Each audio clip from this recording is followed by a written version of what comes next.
Abra sua Bíblia no livro de Mateus, capítulo 23, versículo 13. Livro de Mateus, capítulo 23, versículo 13. Mas ai de vós, escribas e fariseus, hipócritas, pois que fechais aos homens o reino dos céus, e nem vós entrais, e nem deixais entrar aos que estão entrando. Ai de vós, escribas e fariseus, hipócritas, pois que devorais a casa das viúvas, sob o pretexto de prolongadas orações. Por isso sofrereis mais rigoroso juízo. Ai de vós, escribas e fariseus, hipócritas, pois que percorreis o mar e a terra para fazer um prosélito, e depois de o ter desfeito, o fazeis filhos do inferno, 2 vezes mais do que vós. Amém?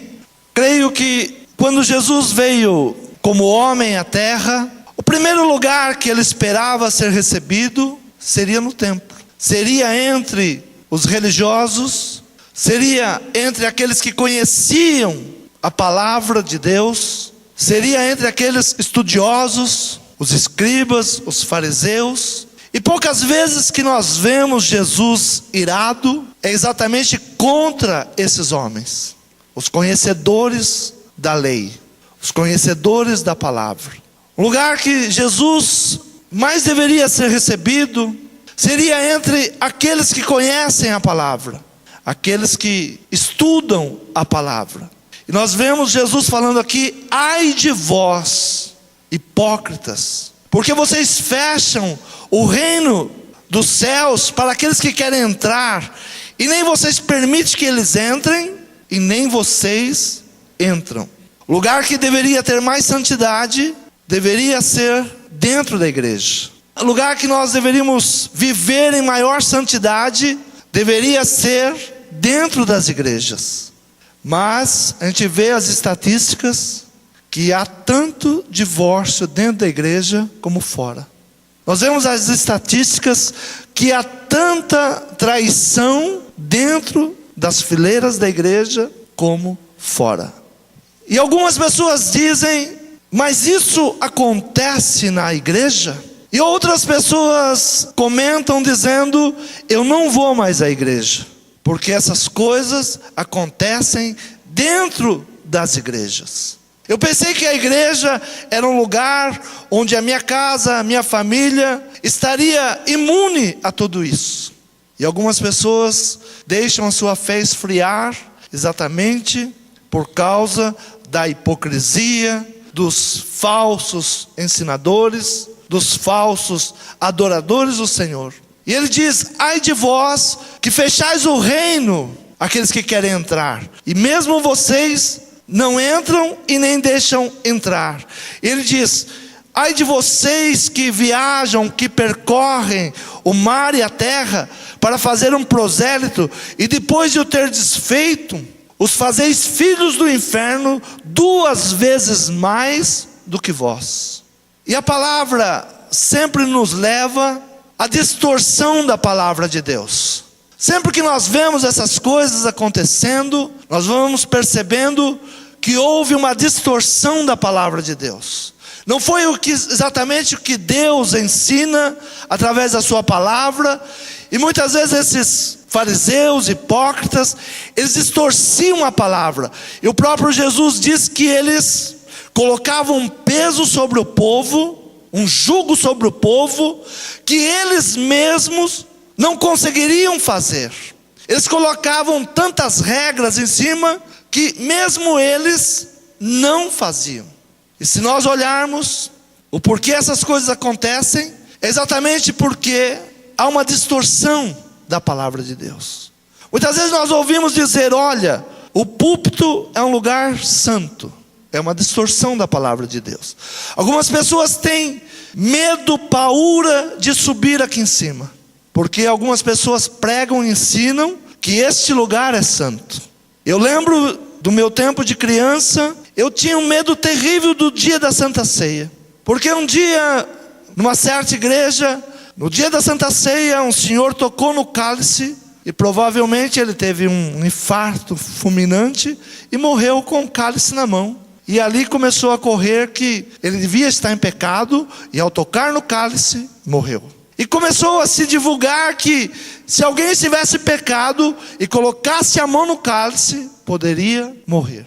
E muita gente preferia não ir na igreja no dia de Santa Ceia, principalmente quando estava levando uma vida errada. Mas o diabo é astuto.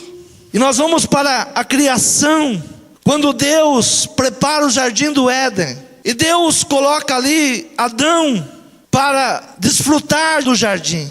Capítulo 2 de Gênesis, versículo 16: e ordenou o Senhor Deus ao homem, dizendo: de toda árvore do jardim comerás livremente, mas da árvore da ciência do bem e do mal, dela não comerás, porque no dia em que dela comeres, certamente morrerás.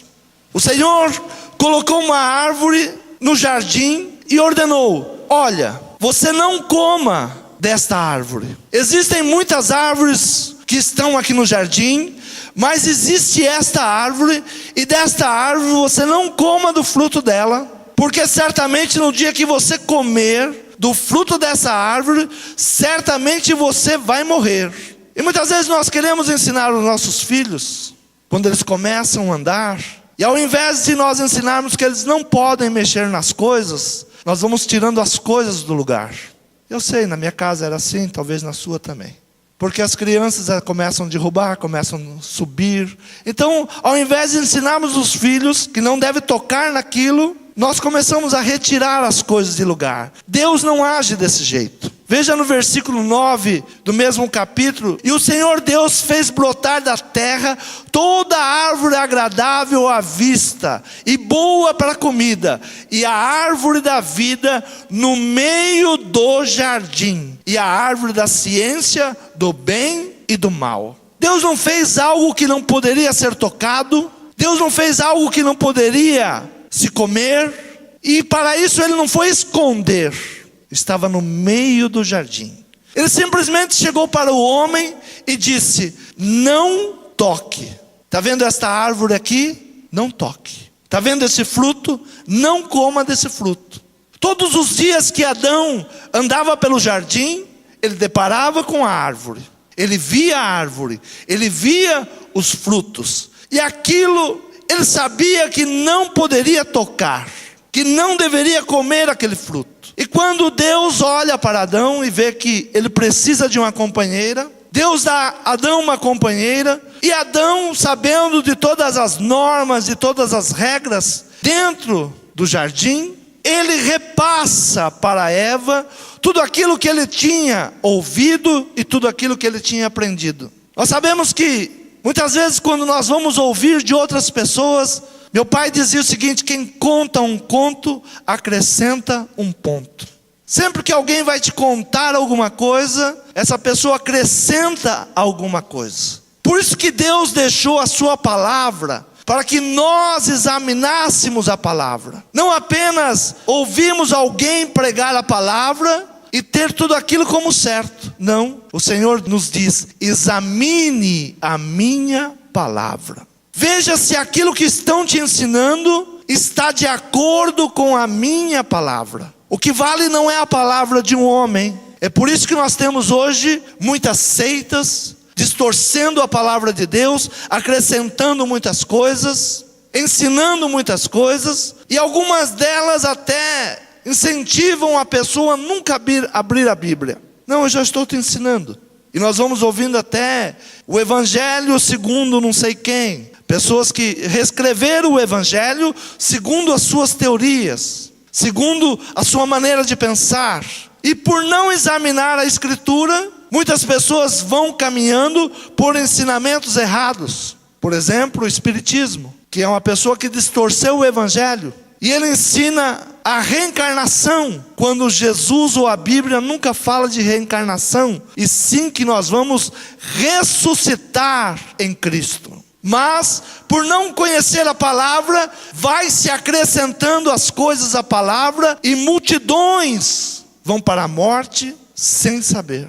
Veja que Eva, no capítulo 3, vamos ler o capítulo 3. Ora, a serpente era mais astuta que todos os animais do campo que o Senhor Deus tinha feito. E esta disse à mulher: é assim que Deus disse: não comereis de toda a árvore do jardim? E disse a mulher à serpente: do fruto das árvores do jardim comeremos, mas do fruto da árvore que está no meio do jardim, disse Deus: não comereis dele, e vírgula, nem nele tocareis, para que não morrais. Veja que Eva já acrescenta algo àquilo que Deus tinha falado. Deus falou que se tocasse na árvore ia morrer? Não, Deus não falou isso. Deus falou: não coma. Se vocês comerem desse fruto, vocês vão morrer. Mas Eva acrescenta aquilo que Deus tinha falado: olha, não pode nem tocar na árvore. E diz que a serpente era astuta. E diz os romancistas, não está na Bíblia, mas alguns historiadores romancistas dizem que a serpente chegou perto de Eva, perguntando sobre a árvore, e dá um empurrão em Eva, e ela descontrola e põe a mão na árvore. E a serpente diz para ela: morreu? E Eva, que até então acreditava que se ela tocasse na árvore iria morrer, ela diz: não morri. Bom, se isso é mentira que eu não morri, se eu comer eu também não vou morrer. Também é mentira. Veja como que o inimigo, ele vai trabalhando. Olha, você acha que isso é verdade? Se você tocar, você vai morrer? Você sabe que muitas pessoas, e eu sou da época de alguns anos atrás, ninguém vinha à Santa Ceia sem jejuar. Quem é da minha época? Semana de Santa Ceia, semana de oração e de jejum. Porque nós tínhamos medo de tocar no cálice, indignamente. A igreja entrava em oração, a igreja entrava em jejum. Mas, como a serpente, como o diabo é astuto, um dia ele jogou alguém dentro da igreja em pecado. Esse alguém tocou no cálice e não morreu. E a pessoa disse: está vendo? Não é bem assim. E a igreja foi desacreditando disso. Porque Deus nunca falou isso. Deus nunca falou que se você tocasse no cálice indignamente você iria morrer. Deus falou isso? Apóstolo Paulo, ele diz: examine, pois, o homem a si mesmo. As pessoas ficam esperando que a igreja examine ele, que o pastor examine aquele que pode fazer e aquele que não pode fazer. Houve épocas na igreja evangélica que a igreja evangélica tinha realmente um batalhão de investigadores. O irmão lá não pode tomar Santa Ceia, o irmão não pode fazer isso, o irmão não pode fazer aquilo. Tinha igreja que media a saia das irmãs. Era isso? Era. E as pessoas gostavam disso, né? Porque ela não tinha responsabilidade nenhuma. Se a igreja não fizesse isso, a igreja que era pecadora. É por isso que existe aquela linguagem da igreja da porta larga. A igreja que aceita tudo. Agora tinha igreja que não. Igreja que cuidava de cada um. Olhava a saia da irmã, o tamanho do cabelo, olhava se estava de brinco, olhava se estava de batom. Eu sei que muita gente está ouvindo hoje e fala: mas que loucura. Era uma loucura mesmo. E como a palavra foi sendo revelada, e ninguém fica mais cuidando de ninguém, ninguém vai morrer se toca no cálice. Mas Deus nunca falou que se você tocasse no cálice você ia morrer. O apóstolo Paulo, ele diz: examine-se, pois, o homem a si mesmo, e aí coma do pão e beba do vinho. E ele completa dizendo: por causa disso há entre vós muitos fracos e doentes. Então a palavra não diz que você vai morrer quando toca no cálice. Mas se você não se examinar, se você não olhar para dentro de você mesmo, se você não se arrepender dos seus pecados, cada dia você vai ficando mais fraco e mais doente. Examine-se, pois, o homem a si mesmo. Então coma e beba desse cálice. Muitas coisas que Deus nunca falou. Deus nunca falou que esse lugar é santo. Não, o santo somos nós. Deus não habita em paredes. Deus não habita em instrumentos. Deus não habita neste lugar. Não. Deus habita no meu coração. E como muitas pessoas começaram a subir ao púlpito de qualquer maneira, como diz a palavra que Satanás, ele é astuto, ele começou a trazer muitas pessoas com vida desequilibradas para o altar, para o púlpito. E nenhum morreu. E se não morreu, eu posso continuar do jeito que eu estou. É por isso que hoje a gente vê, ouve muitos escândalos partindo de cima do púlpito. Porque Satanás, ele é enganador. E ele diz, está vendo? Você não morreu. Está vendo? Não é nada disso. Você pode continuar em adultério. Você pode continuar mentindo. Você pode continuar roubando. Não, você não vai morrer. Nós esperamos que as coisas aconteçam de uma vez. A palavra do Senhor em Romanos capítulo 6, versículo 23 diz: porque o salário do pecado é a morte. O salário do pecado é a morte. Se é salário, é um pagamento. Então primeiro você vai pecar e depois vai receber. Você nunca viu alguém te pagar antes de você trabalhar? Olha, eu vou te pagar um mês aqui, está aqui adiantado. Não. Nós vamos levando uma vida de erros, de pecado, e diz a palavra que o pagamento do nosso pecado é a morte, é o resultado. Mas o Senhor diz, mas o dom gratuito de Deus é a vida eterna por Cristo Jesus, nosso Senhor. Deus não quer que nós venhamos levar uma vida de pecados. E por nós não entendemos que Deus não quer que nós venhamos levar uma vida de pecados, que Deus vem nos dando oportunidades, e muitos não recebem esta oportunidade, não aceitam a segunda oportunidade, e pensam que Deus não existe mais, pensam que santidade não é para o nosso tempo. Mas a palavra do Senhor é: sede santos, porque eu sou santo. Deus não aceita uma vida de pecados. E porque está dentro das igrejas hoje tanta hipocrisia, tanto pecado, tanta falsidade? As pessoas estão muito preocupadas com o seu cargo, com a sua posição. Nessa semana, uma pessoa me procurou e disse: olha, eu tenho uma posição na igreja tal, e eu estou com vontade de vir para cá. E eu queria saber qual é o seu posicionamento. Porque eu sou casado, mas eu levo uma vida de amigo com a minha mulher. Nós somos colegas.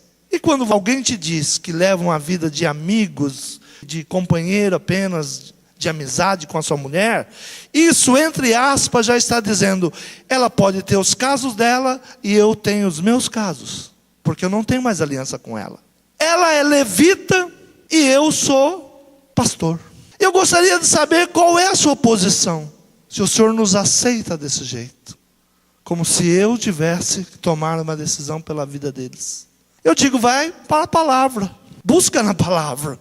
Você é um pastor, a sua esposa é uma levita. Você acha que está correto vocês subirem em cima do púlpito, ministrar a um povo algo que vocês não vivem, algo que vocês não creem, algo que vocês não estão vivendo mais? Quanta hipocrisia há dentro das nossas fileiras. Mas não é de hoje. Quando Jesus veio já era isso.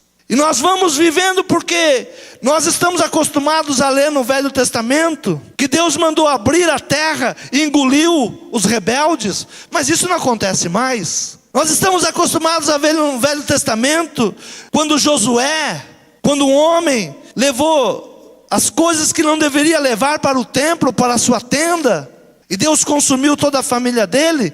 E nós não vemos mais isso acontecendo.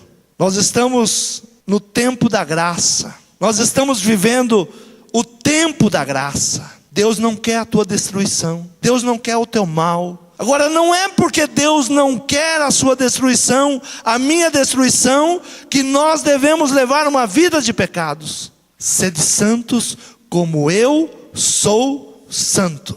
Sempre Deus vai nos dar a segunda oportunidade. Deus sempre vai trabalhar para que nós tenhamos um arrependimento de tudo aquilo. Veja o salmista Davi, quando ele cai em pecados, nós podemos perguntar: bom, Davi era um homem que agradava a Deus. Deus separou ele lá das malhadas, colocou ele como rei de Israel. E ele, num dia que deveria estar em guerra, ele fica no seu palácio, e ali ele vê uma mulher se banhando, e ele deseja aquela mulher, e se deita com aquela mulher, engravida aquela mulher, e para que ninguém soubesse do seu pecado, ele trama o assassinato do seu melhor amigo, de um homem fiel. E Deus levanta o profeta para ir falar com ele. Ele continuou rei, ele continuou escrevendo salmos, ele continuou. O tempo que isso se passou eu não sei dizer, mas provavelmente durou algum tempo. E quando o profeta chega a ele e diz que Deus estaria cobrando dele aquela atitude, aí ele começa a fazer uma reflexão da sua vida. E no Salmo 32 é o momento que ele faz a reflexão. Bem-aventurado aquele cuja transgressão é perdoada e cujo pecado é coberto. E coberto aqui não quer dizer escondido. Bem-aventurado não é aquele que o pecado está escondido. Não, bem-aventurado aquele que é perdoado e o seu pecado é coberto pelo sangue de Jesus, que nos lava e nos purifica de todo pecado. Não é bem-aventurado quem consegue esconder o seu pecado, não. Há muitas pessoas que pensam que são muito espertas porque o seu pecado ainda está camuflado. Mas o diabo, ele estende o tapete vermelho, mas tenha certeza de uma coisa: ele vai puxar. Você vai cair de cara no chão. Você será desmascarado. Você será envergonhado. E ele diz: bem-aventurado o homem a quem o Senhor não imputa maldade e em cujo espírito não há engano. O que havia no coração de Eva? Um engano. Deus nunca tinha falado que se ela tocasse na árvore, ela iria morrer. Mas havia no coração dela um engano, que se ela tocasse na árvore, ela iria morrer. E no dia que ela tocou na árvore, ela não morreu. E ela, naquele momento, ela disse: está vendo, não é nada disso. Eu não morri. Então, eu vou comer do fruto, porque eu vou ficar mais sábio, mais inteligente do que Deus. Aquilo que a serpente falou para ela, ela começou a acreditar, porque ela tinha como verdade que se ela tocasse na árvore, ela iria morrer. E a serpente mostrou para ela que tocando na árvore, ela não morreu. Então, se ela comesse do fruto, realmente ela seria maior do que Deus. Deus estava tirando o privilégio deles serem maiores do que ele. E Davi, ele começa a fazer uma reflexão, e ele disse: enquanto eu me calei, envelheceram os meus ossos pelo meu bramido em todo dia, porque de dia e de noite a tua mão pesava sobre mim, o meu humor se tornou em sequidão de estio. Os ossos não envelhecem do dia para a noite. Davi, ele pôde fazer uma reflexão e chegar a uma seguinte conclusão: eu não tenho ainda a idade dos meus ossos estarem doentes, mas já estão. Eu não tenho 100 anos, eu não tenho 80 anos, mas é como se eu estivesse nessa idade. As dores, o meu corpo. E ele diz: enquanto eu me calei, envelheceram os meus ossos pelo meu bramido em todo dia, porque de dia e de noite a tua mão pesava sobre mim, e o meu humor se tornou em sequidão de estio. Algo que, ao fazer uma reflexão, ele percebe que ele não tinha mais alegria. A sua alegria se tornou em mau humor. Tudo para ele era tristeza, era angústia. O meu humor se tornou em sequidão de deserto. Essa é a palavra, um humor seco. E algumas pessoas pensam que o seu pecado não tem peso nenhum, não tem problema nenhum, só que estão vivendo essa situação. Não tem alegria. Quantas vezes você tem vindo à igreja e o louvor não te faz mais alegria? Quantas vezes você tem vindo à igreja, a palavra não entra no teu coração? Quantas vezes você tem vindo à igreja e você não tem prazer de estar na igreja? E você se pergunta por quê? Porque são as consequências do nosso pecado. Nós não temos alegria. Versículo 5 ele diz: confessei-te o meu pecado e a minha maldade não encobri. dizia eu: confessarei ao Senhor as minhas transgressões, e tu perdoaste a maldade do meu pecado. Pelo que todo aquele que é santo orará a ti, a tempo de te poder achar, até no transbordar de muitas águas, estás a ele, não chegarão. Tu és o lugar em que me escondo, tu me preservas da angústia, tu me cinges de alegres cantos de livramento. Esse era Davi, ao fazer uma reflexão, quando o profeta chega a ele e fala da sua maldade. E o Salmo 51 é o salmo da boa ideia, né? É o salmo que todo cristão deveria fazer todos os dias. É o salmo que todo cristão deveria fazer uma reflexão e ler esse salmo e começar a meditar nesse salmo. Davi diz: tem misericórdia de mim, ó Deus, segundo a tua bondade, apaga de mim as minhas transgressões, segundo a multidão das tuas misericórdias, lava-me completamente da minha iniquidade, purifica-me do meu pecado, porque eu conheço as minhas transgressões e o meu pecado está sempre diante de mim. Se todo dia nós fizéssemos essa meditação, o diabo não nos enganaria. Quantas vezes o diabo fala ao nosso coração: não, vai se arrepender hoje, está tão bom. Isso que você está fazendo está tão gostoso, está tão maravilhoso. Esse adultério que você está cometendo, ele é tão delicioso. Tua mulher não sabe, teu marido não sabe. Você está conseguindo enganar todo mundo. Você consegue enganar o pastor, consegue enganar os irmãos da igreja. Você canta e nada acontece, ninguém sabe que você está em adultério. Você prega e ninguém sabe que você está em adultério. Você é o cara, você está conseguindo enganar todo mundo. Puxa. Mas se nós fizéssemos essa oração de Davi: porque eu conheço as minhas transgressões. Diga: eu conheço as minhas transgressões. Eu sei aonde eu estou errando. O meu pecado está sempre diante de mim. Quando eu tenho esta convicção que eu estou desagradando a Deus, que eu estou quebrando alianças, que eu não vou conseguir enganar ninguém, a não ser a mim mesmo. Porque Davi, enquanto ele achou que estava enganando o povo, a nação, ele não se arrependeu. Mas no momento que o profeta chega para ele e diz: o decreto que você deu, Davi, esse decreto é para você. O profeta traz a ele uma parábola e diz: olha, um homem, ele tinha muitas ovelhas, mas havia no seu reinado um homem pobre que tinha apenas uma ovelha. Mas esse senhor rico, esse rei, chega na ovelha daquele senhor e leva para sua casa e devora aquela ovelha. O que esse homem merece? E Davi, um homem justo, um homem conhecedor da justiça de Deus, ele diz: este homem merece morrer. Ele tendo centenas de ovelhas, ele vai tomar a ovelha daquele que só tinha uma. E o profeta diz para ele: é você esse homem. Você tinha muitas mulheres no seu reino, e você tirou a mulher do seu único amigo. Deus te deu muitas mulheres. Você era o rei de Israel. Você só não tinha o direito de tomar a mulher do seu amigo. E Davi cai em si. Aí ele reconhece o seu pecado. E ele diz: o meu pecado está diante de mim. Sim, porque ele tomou aquela mulher para morar com ele. E todos os dias que ele acordava, ali estava o seu pecado. Talvez você tenha andado o dia inteiro diante do seu pecado, porque você não conhece a sua transgressão, ou você não reconhece a sua transgressão. Mas Davi, ele chega diante de Deus, e ele faz a oração de um pecador. A oração que um homem reconhece o seu pecado. Não que Adão e Eva não tiveram chance de se arrependerem. Deus procurou Adão e Eva, e a Bíblia diz que eles estavam escondidos. Tive medo e me escondi.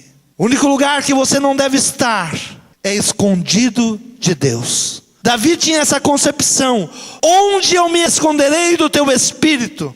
Há pessoas que pensam que estão escondidas de Deus, porque o seu pecado não está revelado, porque ainda não veio uma vergonha sobre a sua casa. Então essa pessoa acha que o seu pecado está escondido. Mas Davi, ele dizia: onde eu me esconderei do teu espírito? Se eu descer à sepultura, ali tu estás. Se eu subir a mais alta montanha, ali o teu espírito está. Sabendo que Deus está em todos os lugares, sabendo que Deus conhece o teu coração, sabendo que Deus conhece o meu coração, sabendo que nós não podemos fugir do Espírito de Deus, o que nos resta é pedir a Deus uma nova oportunidade. Se nós, cristãos, conhecedores da palavra de Deus, tivéssemos o entendimento que muitas vezes os nossos ossos estão envelhecendo, que nós estamos ficando fracos e doentes, nós não aceitaríamos essa condição, não fugiríamos da presença de Deus. Não haveria hipocrisia dentro da igreja, mas por pensar que Deus não está olhando, que Deus não está vendo, ou que a enfermidade de alma que nós estamos sentindo não é por causa do pecado. O salário do pecado é a morte, mas o Senhor Jesus, pela sua misericórdia, nos traz vida e vida eterna. E o salmista Davi, ele começa a orar ao Senhor para uma nova oportunidade. Purifica-me com esopo e ficarei puro. Lava-me e ficarei mais alvo do que a neve. Faze-me ouvir júbilo e alegria, para que gozem os ossos que tu quebraste. Aqui ele diz: me faça ouvir os cânticos, me faça ouvir o júbilo de alegria. Há muitas pessoas que estão vindo à igreja e não ouvem o louvor, não fazem parte do louvor a Deus. Há muitas pessoas que não estão ouvindo o momento de louvar a Deus. Versículo 9 ele diz: esconde a tua face dos meus pecados e apaga todas as minhas iniquidades. O versículo 10 é o versículo chave para nós. Nós não teremos uma vida diferente se isso não acontecer. O salmista Davi, ele diz: cria em mim, ó Deus, um coração puro e renova em mim um espírito reto. Diga: cria em mim. Esse é o pedido que nós devemos fazer. Crias em mim, ó Deus, um coração puro e renova em mim um espírito reto. Cria.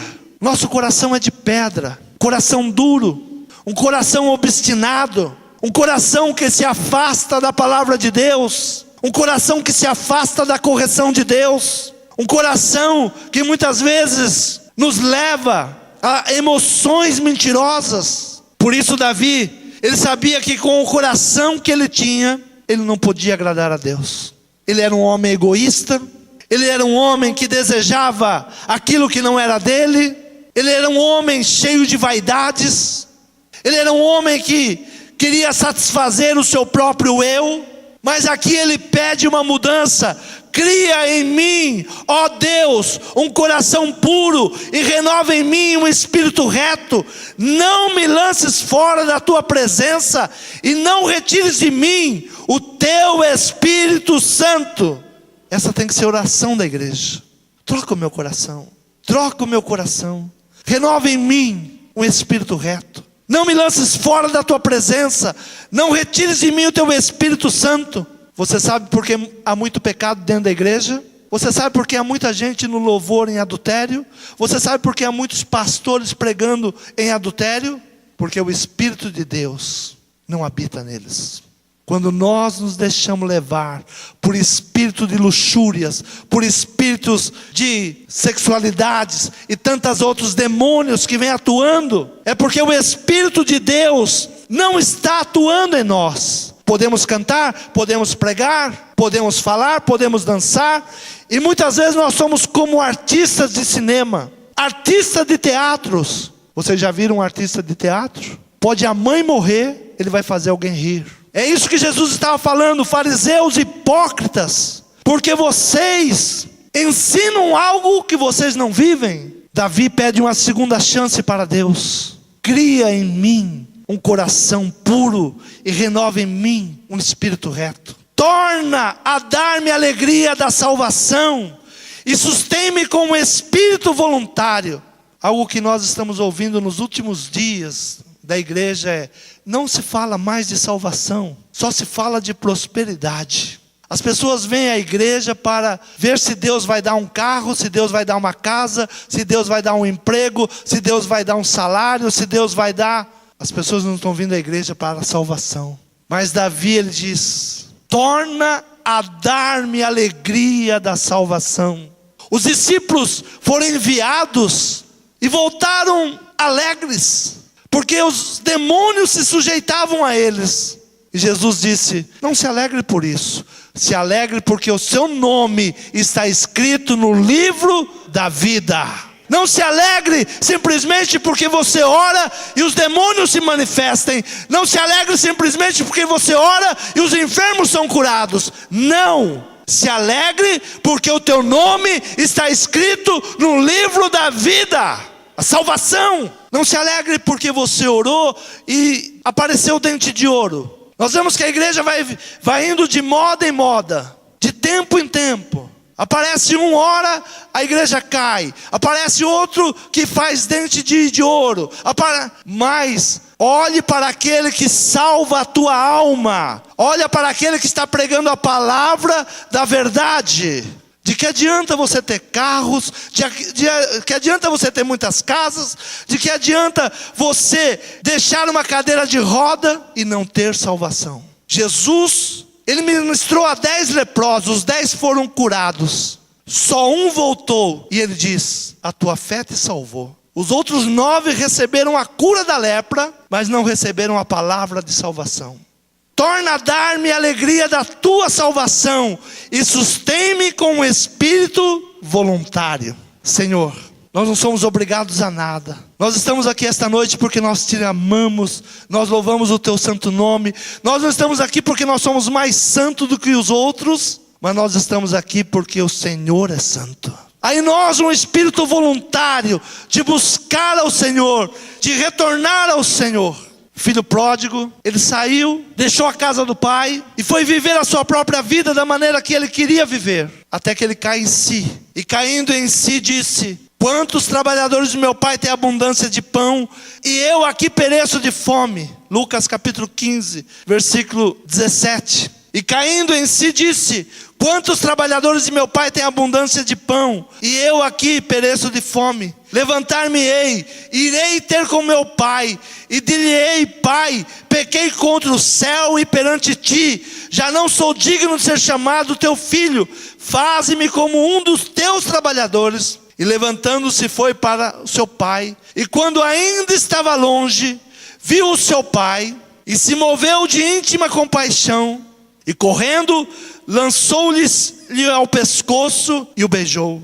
E o filho lhe disse: pai, pequei contra o céu e perante ti, já não sou digno de ser chamado teu filho. Mas o pai disse aos seus servos: trazei depressa a melhor roupa e vestilho, ponha um anel nas suas mãos, uma sandália nos seus pés, e trazei o bezerro cevado, e matai-o, e comamos, e nos alegramos, porque esse meu filho estava morto e reviveu, tinha se perdido e foi achado, e começaram a alegrar-se.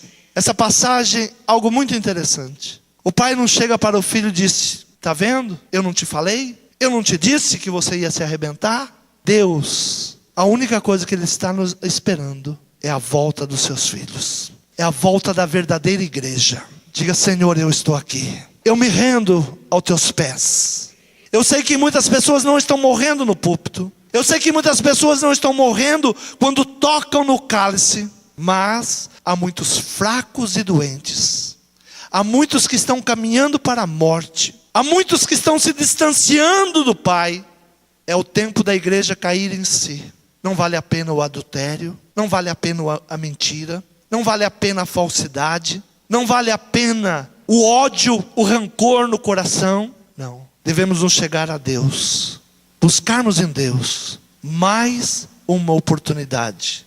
É tempo da igreja buscar a Deus. É tempo da igreja deixar de se enganar. Eva vivia enganada. Uma palavra distorcida. A igreja está vivendo várias palavras distorcidas. Há uns anos atrás, se você tocasse num cálice indignamente, você morria. Se subisse num púlpito indignamente, você morria. E o diabo te empurrou, cheio de pecado, ou para cima do púlpito, ou para pegar o cálice, e você viu que não morreu. É por isso que há tanta frieza dentro da igreja hoje. E o diabo vai enganando, e o diabo continuou com Eva e disse: está vendo? Você não morreu. Coma dos frutos que eu estou te dando. Desobedeça a Deus. Deus, Ele não quer o melhor para você. Eu sim tenho algo melhor para te dar. E há muita gente comendo na mão de Satanás. Mas seja como o filho pródigo, caia em si. Pare de comer bolotas que o mundo está te dando. Pare de comer as mentiras que o diabo está te dando, que você achou que era muito gostoso. Volte à casa do Pai. O Pai não vai te perguntar nada. Ele simplesmente vai estar com braços abertos. Ele vai trocar as suas vestes sujas. Ele vai colocar um anel no seu dedo. Vai colocar sandália nos seus pés. E haverá grande festa. Porque no céu há festas quando um pecador se arrepende. Se coloca em pé. Eu não sei qual é a sua situação, mas essa é uma noite de você voltar para o Pai. Deixar de ser enganado. Deixar de ser enganado. Não é porque você não caiu fulminado que você não vai morrer. O Novo Testamento não fala de uma morte no corpo, mas fala de uma morte espiritual. De que adianta você ouvir a voz de Satanás e não ter uma vida eterna com Deus? De que adianta você ter alguns momentos de prazer da carne e viver uma eternidade sendo atormentado? O Senhor quer te purificar. Cria em mim, ó Deus, um coração puro. Renova em mim um espírito reto. Esta é uma noite da segunda chance. Você crê nessa palavra? Diga: cria em mim, ó Deus, um coração puro. Renova em mim um espírito reto. Feche os seus olhos. Peça para que o Senhor, Ele tenha o seu coração. Que tudo que há em você pertence a Ele. Eu me rendo a Ti, Senhor. Eu me entrego a Ti. Lava-me, purifica-me, liberta-me. Eu sou Teu. Faz de mim o Teu querer. Faz de mim a Tua vontade. Você crê nessa palavra? Diga: Senhor, faz de mim o Teu querer. Amém.